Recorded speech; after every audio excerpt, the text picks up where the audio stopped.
Kita bersyukur ya masih ada kesempatan untuk kita bertemu, bersekutu bersama. Tapi tahukah bapak-bapak, ibu-ibu, tidak di semua tempat kita bisa beribadah pada Tuhan. Ada tempat-tempat di mana mereka menolak kehadiran kita. Ada tempat-tempat di mana kita tidak dapat beribadah pada Tuhan dengan aman. Mungkin bapak-bapak, ibu-ibu juga sudah mendengar atau membaca berita-berita mengenai hal-hal ini. Kira-kira 1 bulan lalu, di satu pulaunya kecil memang, hanya ada 3 orang percaya. Yang satu memang hamba Tuhan yang Tuhan utus untuk melayani di sana. Dan yang 2 lagi adalah ASN. Tapi ketiga-tiganya mempunyai hati misi. Ketiganya ini merasa Tuhan menempatkan mereka di pulau yang terpencil ini supaya orang-orang di sana boleh mengenal Tuhan.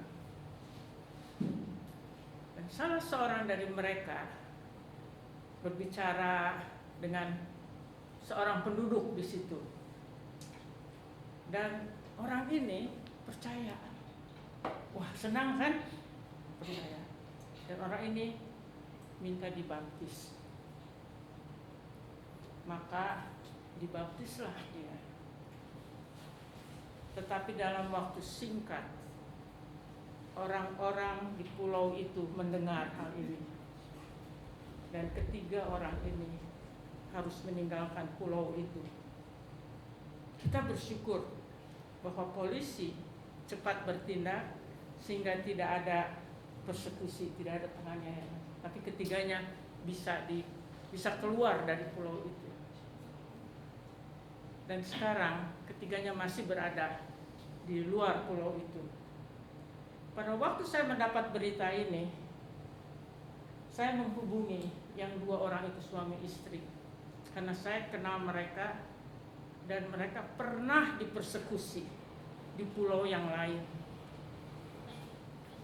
Karena itu saya ada hubungan, kami berbicara, kami menolong mereka. Dan saya bertanya, bagaimana perasaan mereka? Karena ini kedua kalinya mereka harus meninggalkan tempat pelayanan mereka karena kasih mereka kepada Tuhan. Karena kerinduan mereka untuk menyampaikan misi Allah. Dan ini berat. Karena itu saya mau bapak-bapak, ibu-ibu, ketika kita mendapatkan kebebasan di sini untuk beribadah, kita berdoa untuk mereka yang belum mendapatkan kebebasan ini, yang belum mendengar berita keselamatan. Mereka yang masih hidup di dalam kegelapan. Bapak-bapak, ibu-ibu pernah mendengar nama Pak KC tidak? Muhammad KC. Pernah? Siapa? Itu apa yang waktu terus dia dihukum. Benar, dia dihukum. Dia seorang Muslim yang kemudian menjadi percaya. Kemudian dia ditahan dengan tuduhan penistaan agama. Dia dipenjara. 2 tahun lalu saya bertemu dengan istrinya, berbicara, ngobrol. Akhir Agustus yang lalu Pak Aceh sudah keluar dari penjara. Dan nanti malam jam 7, kalau Bapak Ibu mau mendengar kesaksian istrinya, itu akan melalui Zoom. Dia akan berbicara di Persekutuan Fokus. Persekutuan Fokus itu adalah persekutuan kaum fokus, mereka yang dahulunya belum percaya sekarang menjadi percaya. Dan nanti malam istrinya akan bersaksi mengenai apa yang dialami. Ketika kita mendengar berita-berita ini, kita sedih. Apa yang Tuhan sedang kerjakan? Tuhan tahu. Semuanya ini tidak tersembunyi dari hadapan Tuhan. Tapi Tuhan mengizinkan karena Tuhan mempunyai rencana. Itu hal yang membuat kita sedih. Tapi ada satu berita yang membuat kita bersuka cita. Pada hari Sabtu yang lalu, lebih dari 60 orang menerima baptisan. Mereka berasal dari sepupu kita, tapi mereka mengakui, saya mau. 60 lebih. Kalau di Danau Toba sebulan yang lalu itu adalah dari gereja, tapi yang ini yang 60 lebih ini mereka dari sepupu kita.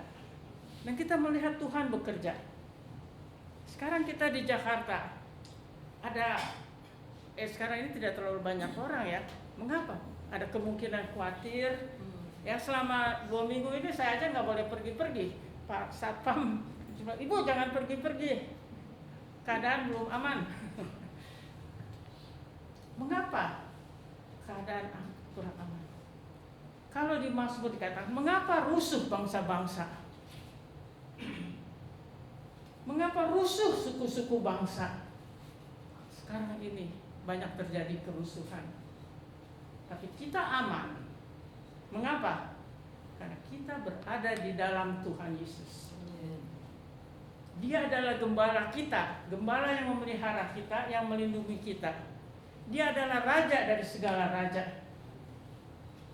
Dia akan melindungi kita. Apapun tidak akan terjadi di luar kehendaknya. Ini adalah jaminan bagi kita, dimanapun kita berada. Ya, kalau sekarang ini kita seringkali mendengar kecelakaan, mendengar ini itu yang membuat kita khawatir, takut. Tapi ingatlah, Tuhan bersama kita. Dia adalah gembala kita yang menggembalakan kita. Menggembalakan kita dengan tongkatnya, dengan gadanya. Dia melindungi kita. Karena itu teruslah berada di dalam Dia, berfokus kepada Dia. Ingatlah selalu, Tuhan bersama kita. Karena itu kalau kita sekarang dapat beribadah bersama-sama, ini adalah anugerah Tuhan yang masih memberikan kesempatan kepada kita. Karena itu mari kita berdoa. Bapa di surga, terima kasih Engkau memanggil kami untuk bersama-sama bersekutu, untuk bersama-sama menyembah-Mu, untuk bersama-sama memuji-Mu, karena Engkaulah yang layak dipuji dan dimuliakan. Terima kasih karena Engkau mengenal kami satu persatu. Engkau memanggil kami dengan nama kami masing-masing. Dan Engkau tidak pernah meninggalkan kami. Kami teringat Tuhan untuk teman-teman kami yang tidak bersama kami pada saat ini. Mungkin mereka masih dalam perjalanan. Mungkin mereka tidak dapat datang karena satu dan lain hal. Biar Engkau bersama mereka Tuhan. Lindungi dan pelihara mereka. Kami berdoa untuk Ricky yang tidak ada bersama kami karena mamanya jatuh. Engkau juga yang menyertai mereka saat ini. Terima kasih Tuhan. Dan kami dalam persekutuan kami sore ini, tolong kami agar hati dan pikiran kami terarah kepadamu. Kami mau memuji Engkau. Kami mau bersyukur kepadamu. Penuhilah hati kami dengan Roh-Mu yang kudus Tuhan. Dan arahkan kami hanya kepadamu saja. Tuhan, kami mau menyerahkan baik pemberitaan firman-Mu, kesaksian dan pujian semuanya kepadamu. Tolong kami Tuhan untuk menyadari akan kehadiran-Mu bersama kami sore ini. Terpujilah nama-Mu ya Bapa, kekal selama-lamanya. Di dalam nama Tuhan Yesus Kristus kami berdoa. Amin.